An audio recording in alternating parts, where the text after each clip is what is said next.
Hello, everybody. First and foremost, we want to say thank you very much for listening to our 7 Days podcast. We appreciate all the feedback that we've received. Now, if you like the 7 Days podcast, Shoshana, can you tell our people what they need to do? Well, number one, you need to subscribe if you haven't already. There'll be a button which will say follow or subscribe on Apple Podcasts or Spotify. So make sure you click that because that'll tell you when a new podcast is out, which is every fortnight. The second thing you need to do is share it. Get it around. Tell all your friends or particularly, I guess, any creative friends. If when you're listening to this, you're like, oh, this person comes to mind, go tell them about it. Go share it. Get them to have a little old listen to it. Because we want everyone to enjoy and listen to the podcast, you know? Agreed. Very well put, Shoshana. Look, we hope you enjoy this episode. It was a lot of fun to do. We love you all. Click subscribe and we'll see you soon. Catcha. And God saw everything that he had made, and behold, it was very good. It was very good. It was very good.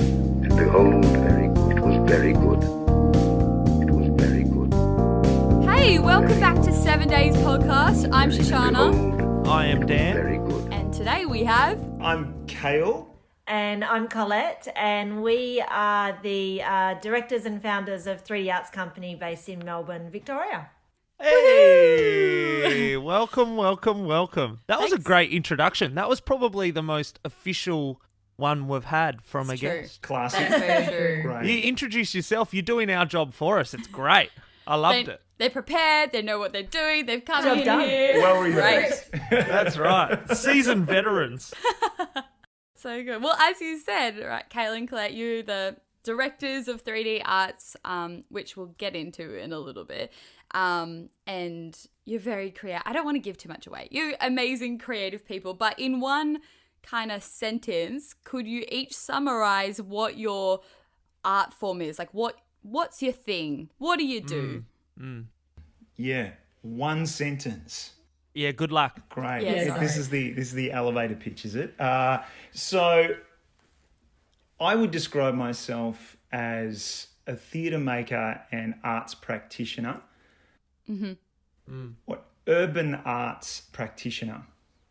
Ooh, nice. Oh, okay. You know, when you're filling out an airline card, not that we've Yes. done that for a couple of years, and you're writing your profession on there. That might be what I'd put on there. That's a great way to describe it. I like that. Yeah. Whereas I think I want to add lots of things on my airline card. I'm a dancer myself. I'm a choreographer, but I'm a teacher as well. So put all of those three together and that's kind of what I do. Urban Now you're- arts practitioner. Yeah, urban arts practitioner, really. So you cover a lot of bases between the two of you. Well done. Yeah. Now, one of our things with this podcast, right, is when we get you on, before we actually get into the serious stuff, we like to do a really quick fast 5 questions. Now, it needs to be quick and snappy here. So whatever kind of comes first to your mind. Don't worry, it's not like etched into eternity. It doesn't matter if you're not happy with your response. They're normally pretty stupid questions, but we're going to hit you with 5 fast questions just to get to know you guys a little bit better so the people listening get to know a few odd things about you maybe. So, Shush, do you want to kick it off? Here we go. Early bird or night owl? Night owl. I'd like to be a night owl. My children like me to be an early bird. Oh, yeah, I can relate to that. All right. Mine is, what's your favourite day of the week? Friday, because I'm keying into the weekend. Yeah, okay. Yeah, good one. Yep. Yeah. Presently, I really like Fridays because it's my choreography day, so I get to play. But I also like Mondays because it's my admin day and I get lots of boxes ticked. Ah, okay. I think I just plan less at the end of the week. Yeah, feels better. Yeah. Did you have any, during COVID last year, did you have any random online purchases that now you look back and go, why did I buy that? And it was just during COVID. Oh, we had one of the kids had a birthday and we bought double of everything. Well, we bought everything, but it hadn't arrived like a day before his birthday. So then we bought it all again. We bought it all again, but we did a click and collect, and we had to get someone else to pick it up and then get it to us. So we had twice the number of presents all the same. And we still had them in like November, and his birthday's in April. So we then finally sold them off in November. Yeah. That's There you fantastic. That's a good one. That's a great one. All right, my next one. This is a question very close to my heart because I have strong feelings about it. But extreme heat or extreme cold? Now, when I talk extreme, like I'm not talking like you melt in it, like maybe 35 to 45 degrees, or like I don't know, 0 to 10 degrees. What would you rather? I've got this one. Extreme cold, but I have to have one of those little fan heaters blowing on me at high heat. He really does. It's a really bad habit. Like, even if it's... he has the heater on him all the time, even if it's hot. Well, it's not Sorry, promotion no for energy secrets. conservation. No. Right. Extreme heat or extreme cold. I grew up in northern Queensland, so I do like the heat, but I like the heat when you can do stuff with it. So, like, you can go to the pool or you can go to the beach. Yeah. You can always get warm when it's cold, so I do like the cold as well.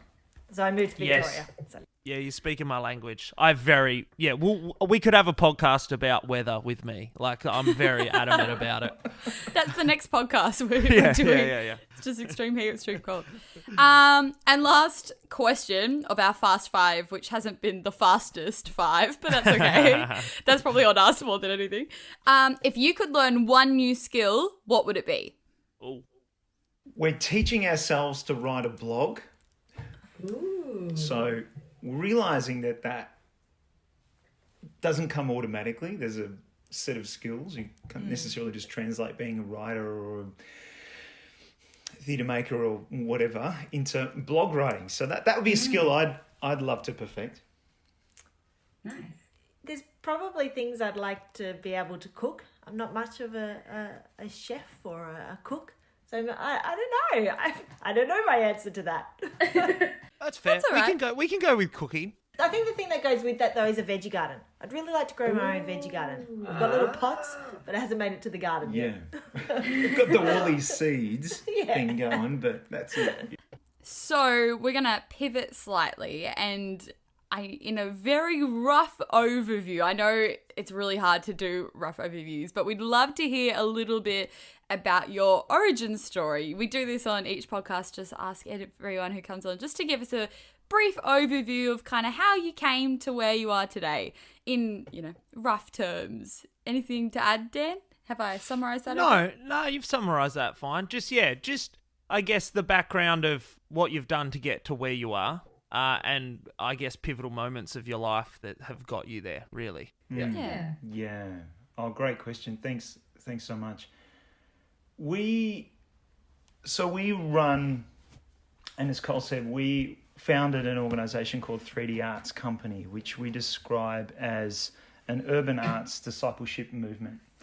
And over the last couple of decades, we have been involved in creative ministries through a large church in the eastern suburbs of Melbourne.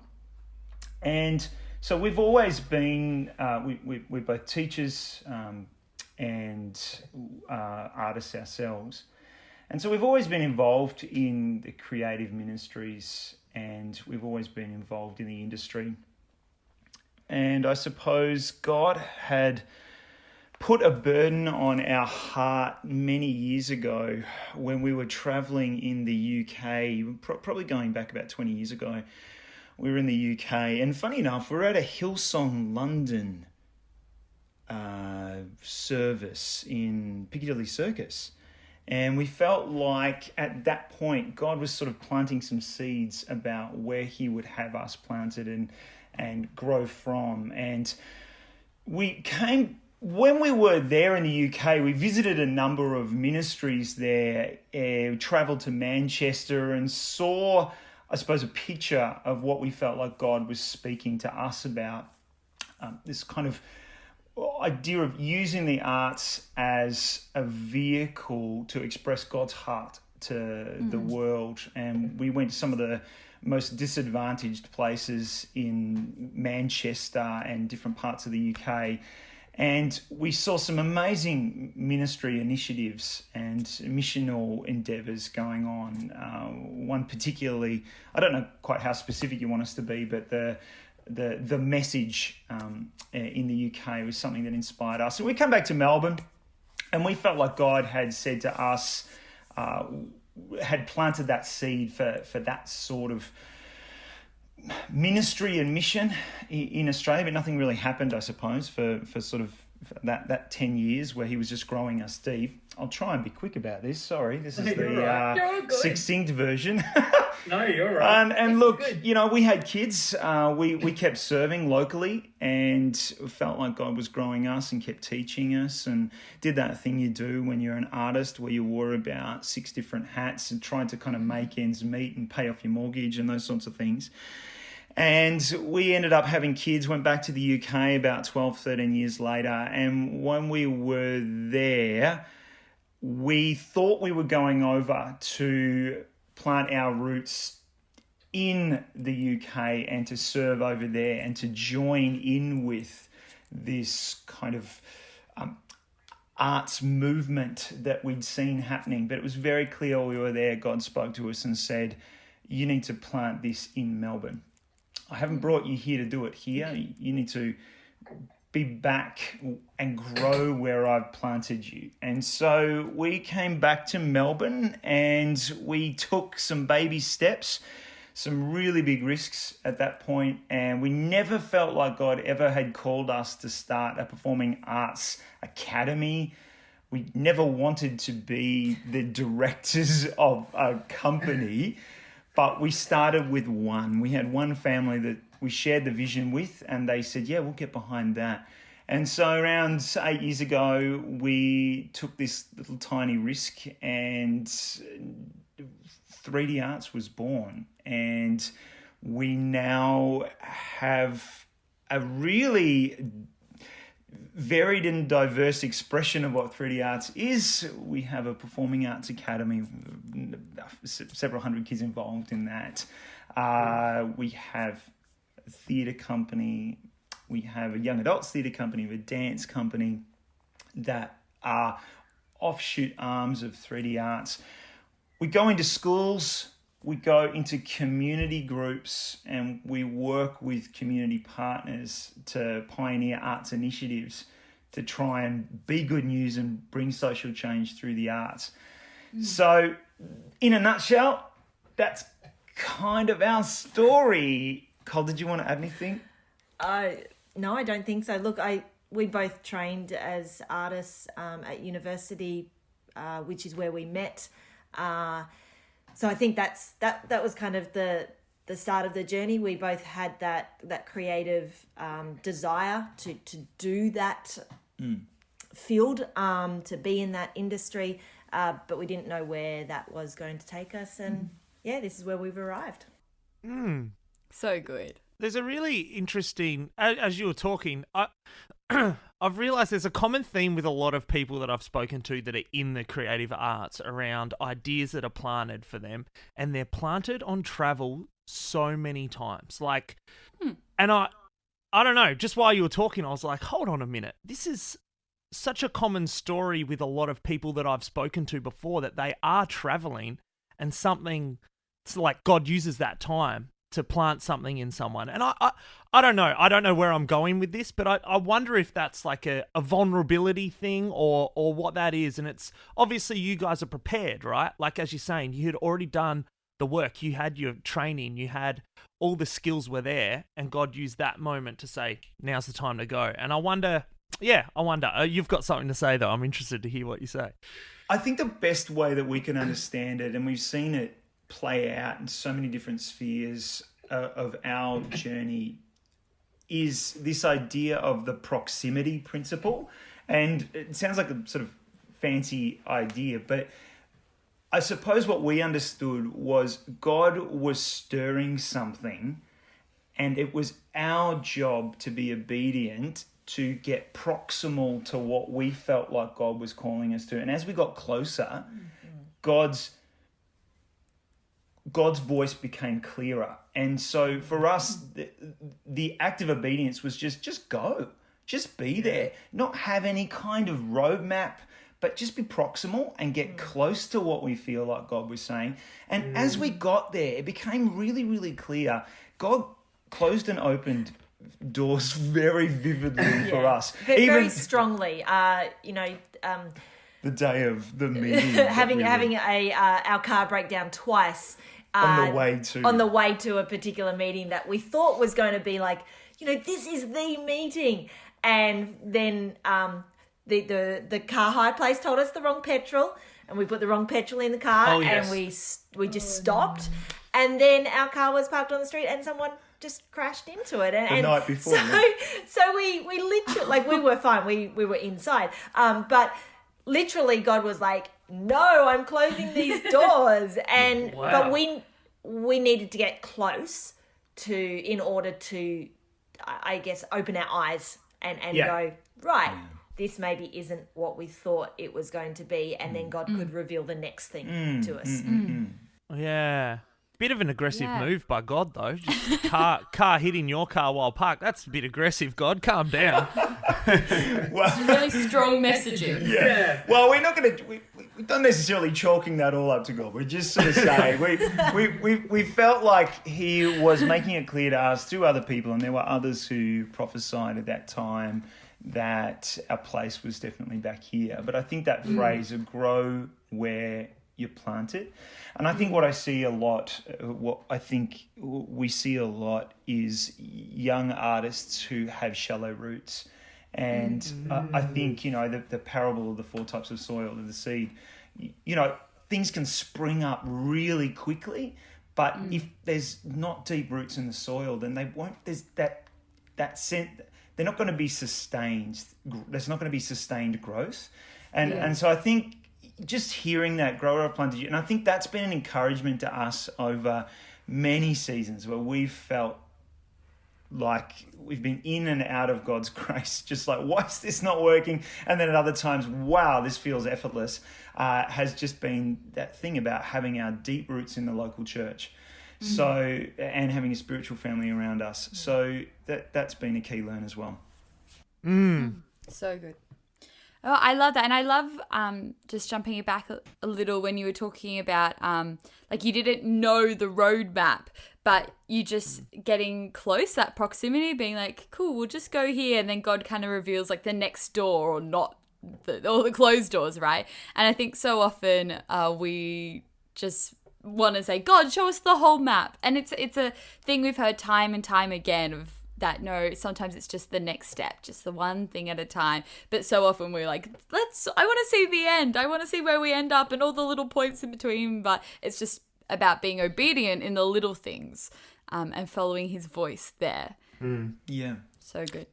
Can I go back a bit to maybe when you were both younger, before kind of the trip overseas and the journey you just described, basically?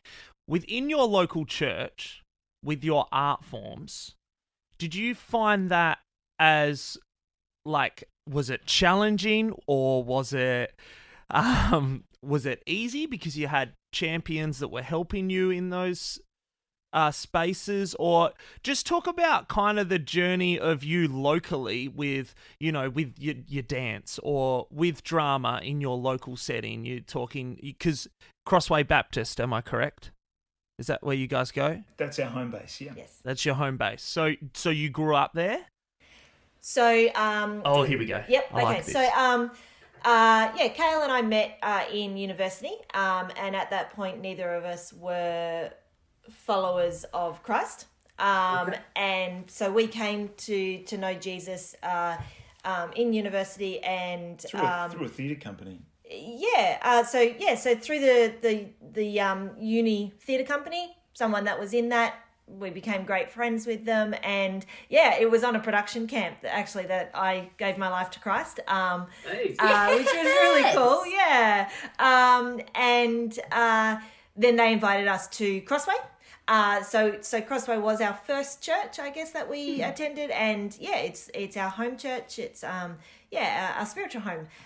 So in terms of your question in like our early days of ministry, I'll speak from the dance perspective. So there was a group of really passionate dancers at Crossway when I started attending, and they would get together and do little performances for the youth. So Friday night, it may have even been like Sunday youth at that point. I can't remember. But they would get together and they would, learn the dance that's required. I came along and I had been studying at university doing dance, and I guess I wanted more. And at this point, that was when, I realized I didn't have to give up my faith to be in the industry, but it was a real wrestle with how do I keep dancing and have integrity and show the beauty of Christ through what we're doing, and not just what the world is wanting in minimal clothing and exploitation of movement and people, and so that was my wrestle. So I eventually, with a few other dancers there, we started going, well, let's just dance. Let's continue to do this rather than waiting for a project. So initially it was kind of project basis. So they'd get together for 4 or 5 weeks before a performance, rehearse that, and then they'd stop. And so the relationships were really strong in that time, but then they stopped. So we started to go, well, creative ministries rehearse on a Thursday evening, let's join them. And we just started rehearsing every Thursday evening while Creative Ministries was on, and we developed our own projects. We started creating, and then when we were asked to create something, we had the relational trust with each other. We could work quickly together, but we also had things that we were working on. And that was 20 odd years ago.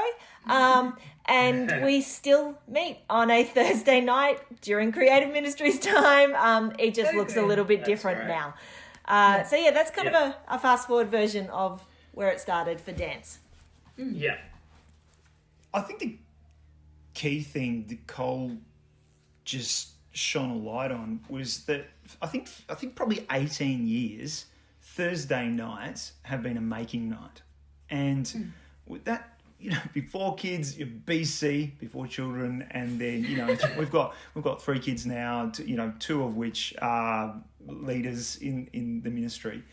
But I think being open and available and not always product focused. And I think, for performers, it can be really, really hard because we want an exhibition. We want that performance, but it's really important because otherwise our art just stays in a silo. So it's important, but it's not the end.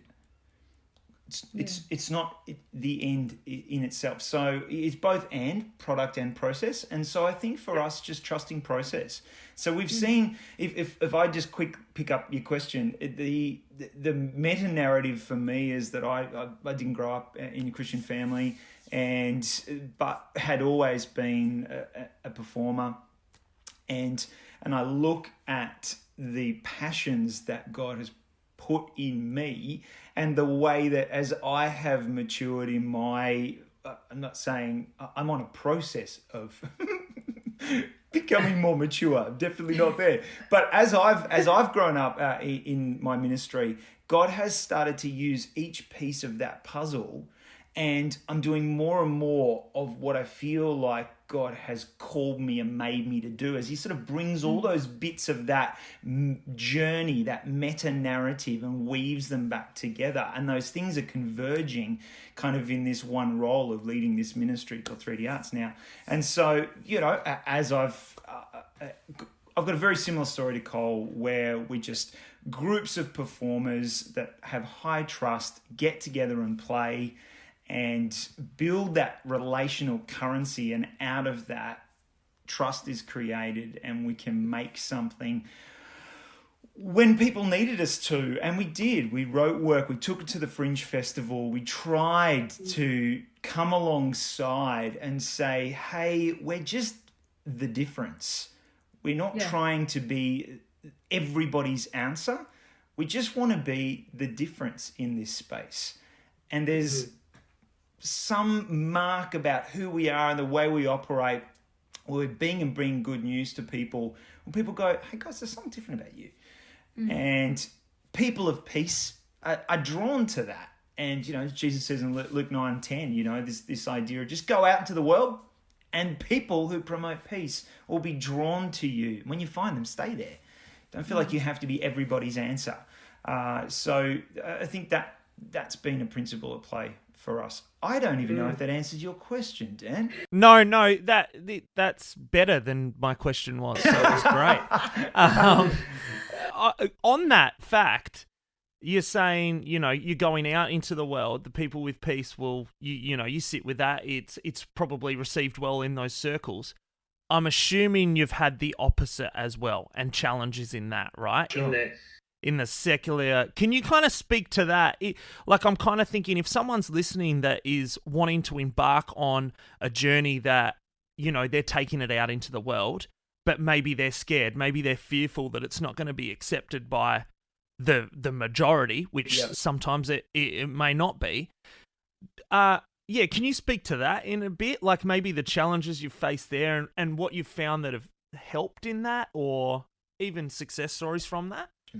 Probably boots on the ground kind of example. One of the vehicles, I suppose, of 3D Arts is a theatre company, and this theatre company was, I guess we sort of say, you can't really have a Christian theatre company. The company itself can't be a Christian, but the people who are in it can carry a faith. And so this idea of, I guess when I look at Luke 10, just to encourage people, it's very, very clear that there are times that Jesus tells us to expect that you're going to meet people who aren't going to receive your vision and aren't going to listen to you. And he says that that's okay. Just wipe the dust off your feet and move on. And as we kind of forge this theatre company, we realized that I guess what I wanted, what I saw was in the context of Luke 10, Jesus sending people out in the context of community in pairs. They didn't go out by themselves. This idea of not being sort of an exposed lone wolf, but going out with people that carry the vision and mission with you, so that when those struggles come, you don't feel like you are alone. And I think that's been the key for me, has been find one. Just find one to go with you. And then as you go, the band of people grows because they catch the vision. And then as I've seen this vehicle kind of move in the community, we've had an incredible response over the years where we've gone, guys, we're making theatre. Come and make theatre with us. And so we've had people from all backgrounds and walks of life come and be a part of our community.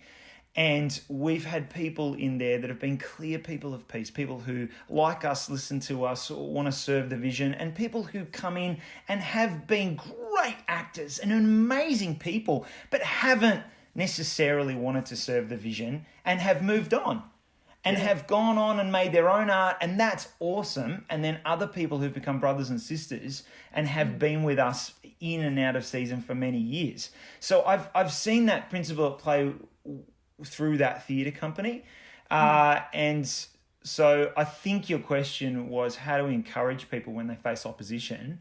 And I think just to sort of have our eyes open and go, it's going to happen. Yeah. But the commission is to go and to look for people that are on our side, that catch what it is that we have a vision for. And if we don't find those people, that's okay. just keep pursuing that mission and vision that the Father's put in us. Yeah. One of the grace notes for us has been that we've been each other's champion over many years. And I think as a married couple, it's been great to be on mission together. Yeah. But looking at the scriptures, the disciples weren't all married, like as in they did, but they had a brotherhood, or they had that idea of that Greek word oikos, that household of believers, where they operated on mission in the context of community.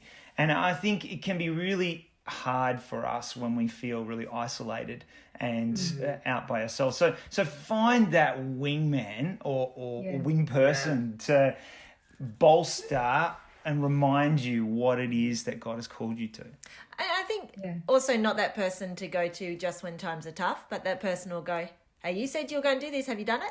Hey, Yeah. how you going? Yeah. Just an encourager, a cheerleader. Yeah. Oh, it's so good. That is really good. Because, you hear a lot of the times like, just go out and do it, and, keep the faith and you'll be fine, that kind of stuff. But actual practical use of, no, find basically a buddy. Have you got your buddy? Let's go. And that's invaluable advice, though. Like you need those people around you. You need to listen to the cheers of the champions that are around you, not the cheers of the crowd, right? So, no, that's great. Yeah. And I want to jump in because I think what you guys do is amazing, taking it to the Fringe Festival. And I know you say you take it to schools and all over, like you very much embrace that. On the flip side, do you have any cool success stories, or like when I say success, I mean like any cool kingdom wins, whether it's from within the company or from a audience member? And would you mind sharing a story? I think it's really cool to celebrate those things and hear those things too. Yeah, absolutely. I think for us, one of the good news stories is the slow burn of the gospel in the arts. And I think as believers, we both came to faith on the spot, but that's not everybody's story.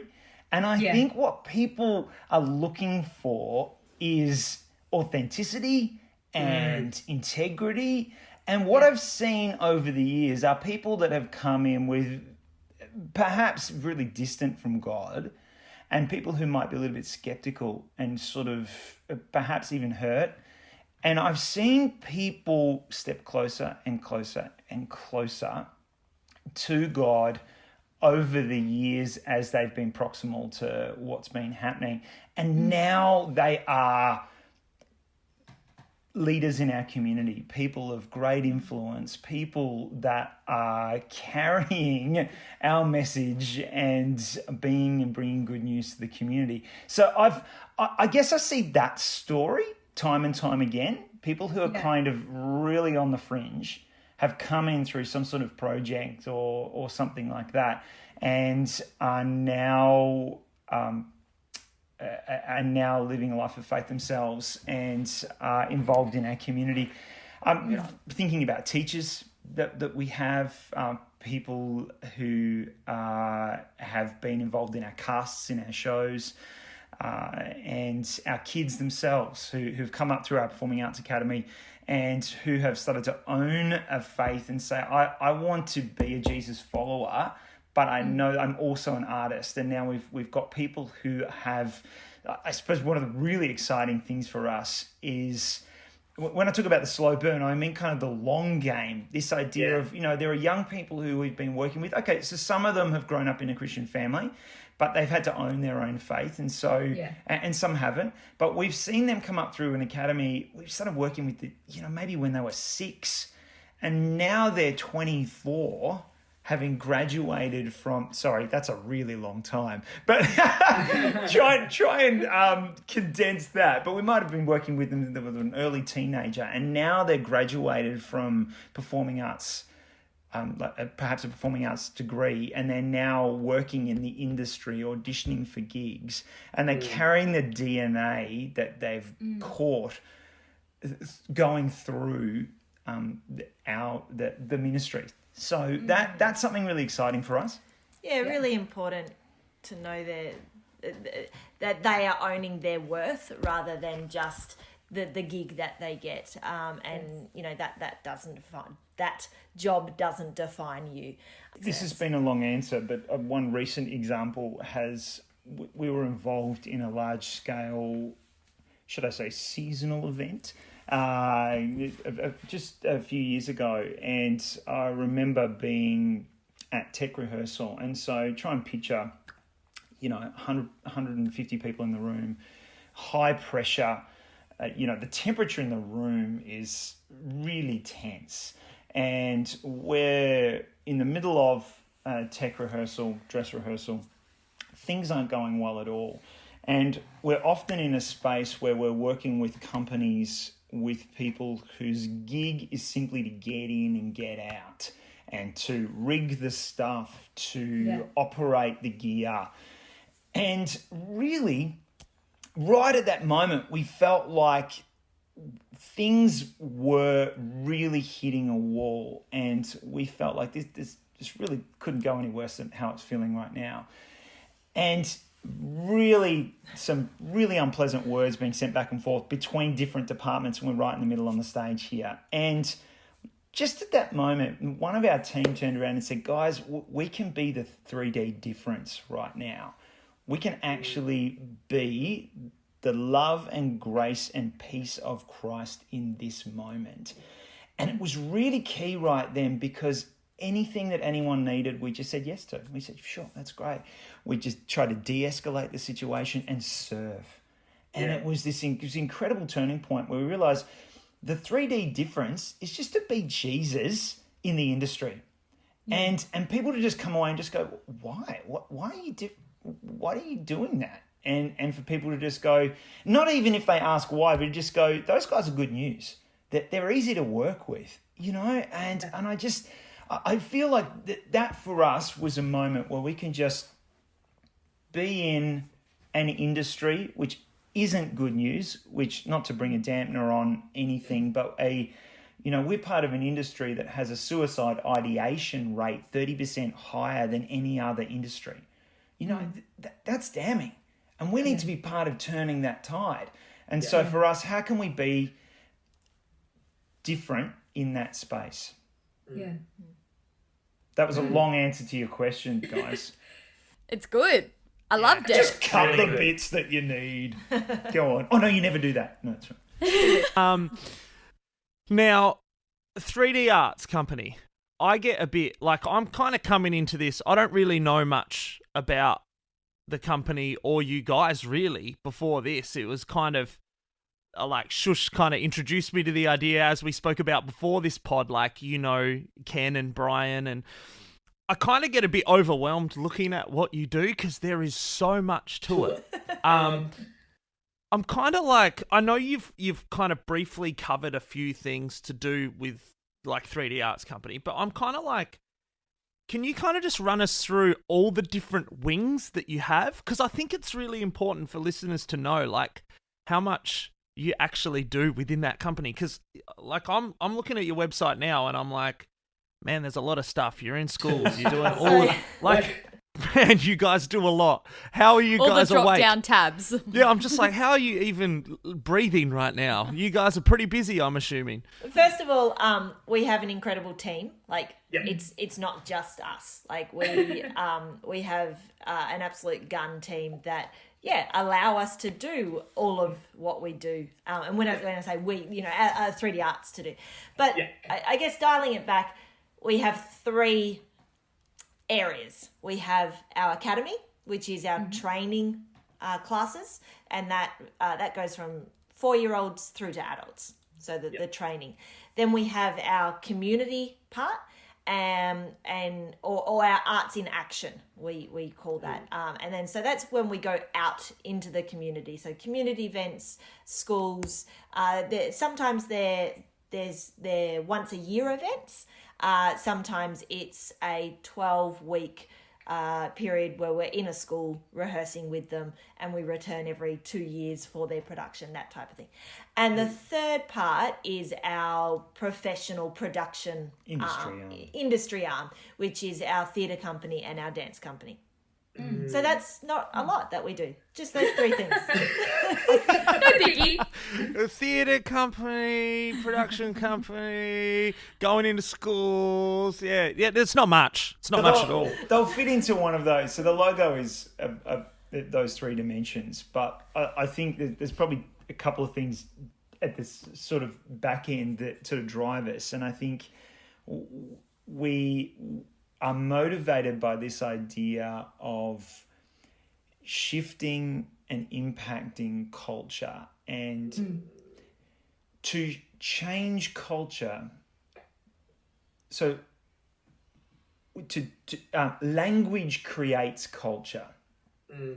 And to change culture, we need to change the language or change the way people talk about something. When there's a shared understanding of what words mean, then culture is curated or created, and then curating it, we sort of craft it, I suppose. So I think for us, every vehicle in 3D arts is a culture change agent. It's something that is, it's a vehicle that we can carry that distinct vocabulary of what it means to be a 3D artist out into the community or part of our academy. And so we see that as kind of this, we call it like a movement, I suppose, because in all of those vehicles, although they kind of look like there's lots going on, they're just another expression of the way we make disciples, which is to invite people in. People are going to bump up against Jesus in our lives. We're not mercenaries. We're not trying to, convert people. We're just loving on people, but we're using the arts as the vehicle.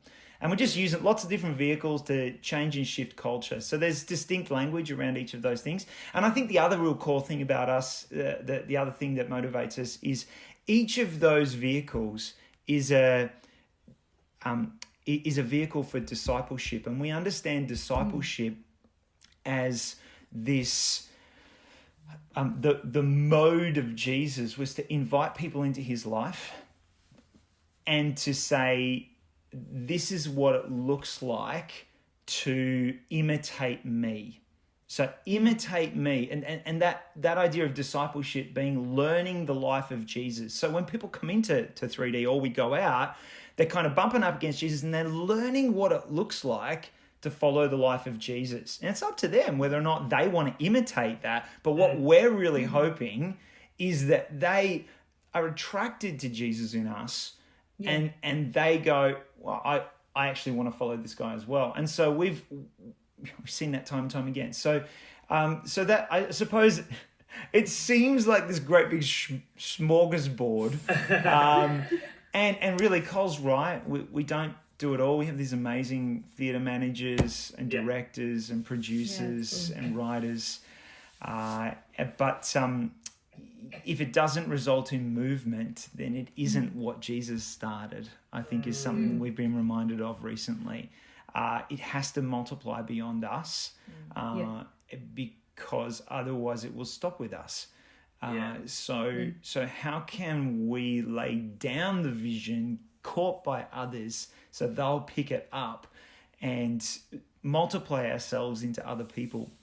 So I think that's been the challenge, because early on it's really hard for other people to hand the baby to other people and say, hey, would you carry this? Because we just, creative people just give their soul, right, to what they create. And so I think for us, learning to trust and empower other leaders has been the shift for us. And I think we've made that shift from it being, something that we're passionate about and we're just doing because we're doing it and then we do our work over here, to something that we are almost committed to full time. Knowing when, as creatives, we sometimes like, yes, I want to do that. But knowing the balance of, I want to do that and there is a need for that in my community or in that the school that we're going to. Just because we want to do something doesn't mean that we should do something. And there's been different things that we've started and it's gone downhill quickly because there hasn't been the support. And then there's been other things that we've started with just a few, and then suddenly it's like, wow, that was really needed. I remember the youth dance group. We've gone on a roller coaster. Some weeks we would have 2 or 3 of us, and then other weeks we would have 40 of us, and we are now at the consistent 40. But there were times when there weren't many, but it was one of those, no, this is one of the things that needs to happen, not just I want it to happen. Yeah, I think Matthew Barnett, who started the Dream Center in LA, says, see a need and meet it, find a hurt and heal it. And I think for us as artists, we've gone, what is the need in our community and how can we serve that? And so anything you sort of see on that website, we've gone, this is a vehicle because there's a need for that. Yeah. And we've gone, okay, well, now our kids are 19 and are topping out and don't have a graduate space. So we've recently launched a young adults theatre company called The Edge. And so the Edge because theatre there was space... the need. Because there's a need. And I think that's a real kingdom principle as well. You know, go out, meet the needs of the least, the lost and the lowest. You know, we also look, I suppose, at the...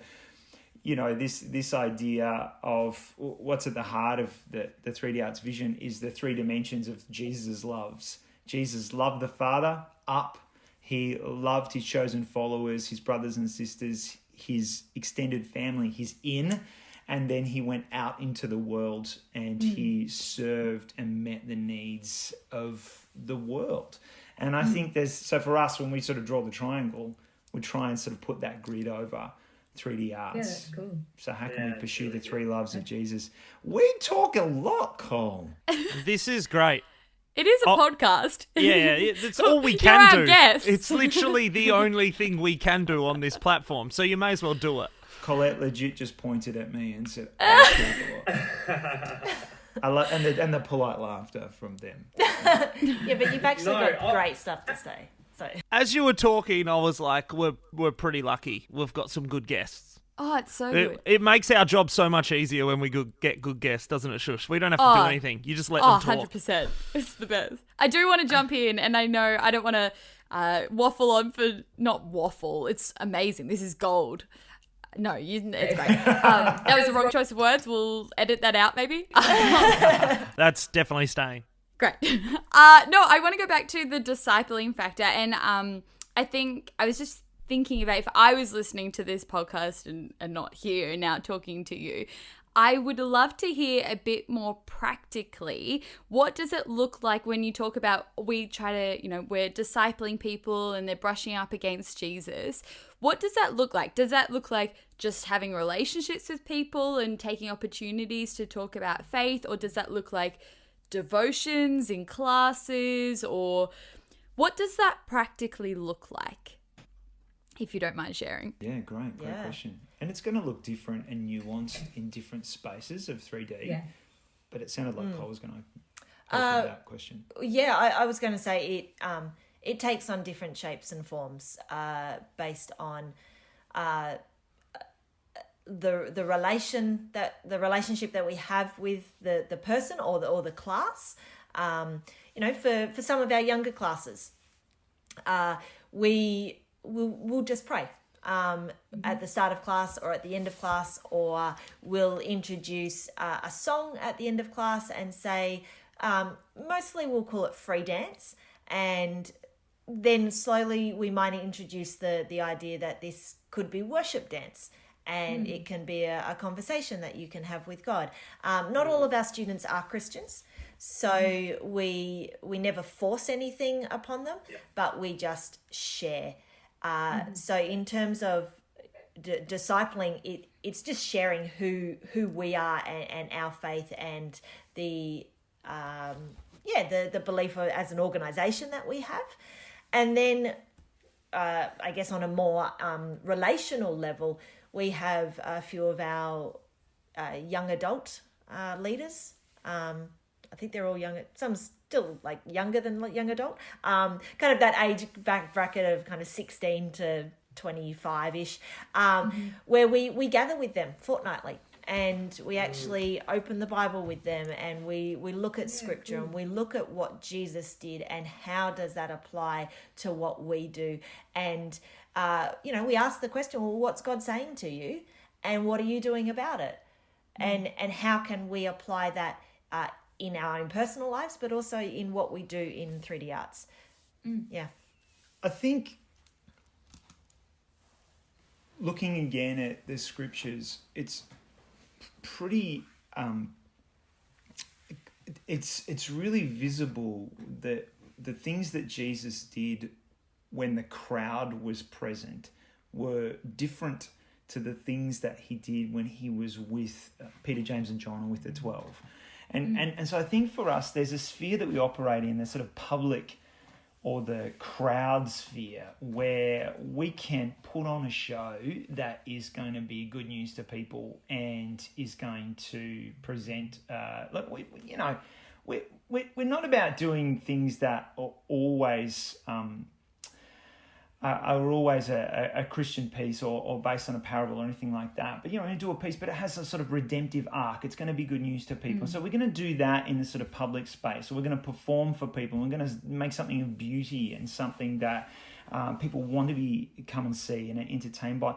But then there's those spaces where inviting people into those smaller groups, we can go deeper and we can say, hey, we can bring challenge because we have such high invitation in their lives. We've created space for them to have access to our lives. But I think the key is actually investing in leaders who will also do that, because otherwise it's just Cole and I doing that. Yeah. So that's part of bringing together other small clusters or huddles of people, is to invest in them and disciple them really well so that they'll go out and do that as well. So it's not just us doing it. But I think what's really key is that we're authentic and transparent, that we love Jesus, and what we do is founded on this framework of who Jesus is.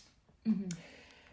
And it's up to God who he brings into that space, and for us to be and bring good news to those people if they're not believers. So again, I just come back to that Luke 10 principle, and just to go, we don't want to have a situation where people come to a theatre and go, oh, this is great, making theatre. Yes, and by the way, we want you to pray, because that's just a bait and switch, and that's not a sincere expression of our faith. That's just not good news, right? So yeah, we want people to see and know that we love Jesus, and we're making art as lovers of Jesus, but not everything we make is going to necessarily be, I'll say it's Jesus-centric, but it's not necessarily going to be about God or be about, what's in the scriptures, but it's going to be good news to people. So kingdom principles, right? It's like kingdom themes, and it doesn't have to be explicitly like Jesus. It's like, let's, as you say, talk about redemption or hope. Love, things like that is kind of what I'm hearing from what you're saying. We have one of our models in our classes. It doesn't always work this way, but we try to have 3 teachers in a class. So you've got the lead teacher, and then you've got an assistant, and then we have a volunteer. So that's our kind of year 7, 8, 9, 10 students that show interest. They show leadership qualities that the 3 tiers will help disciple each other.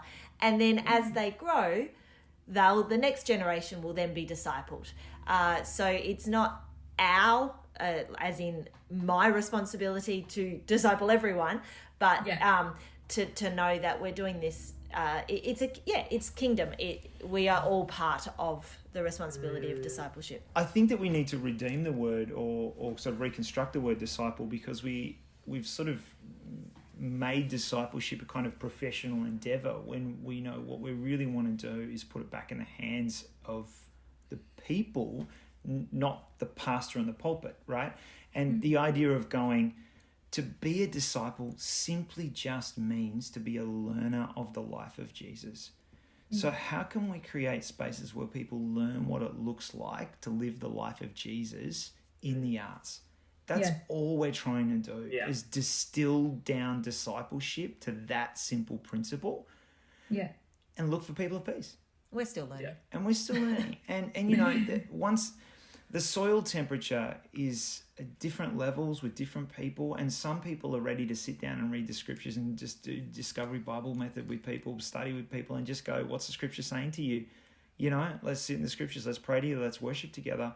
But people need to see an authentic model of what it looks like to live like Jesus did in the arts. So that's, Yeah. It's about having integrity in all that we do. yeah. Yeah. And honestly, I feel like we are so much in process as disciples ourselves, that the two of us, you know, we continually learning more and more what it looks like to live that authentic, you know, be a practitioner of our faith. We're not experts. We're in process. We're growing and getting a lot wrong as we go. But there's these convictions that we keep reminding ourselves, each other of. So say, hey, remember. Oh, it's gold. It's absolute gold what you're speaking. Yeah, that's really good.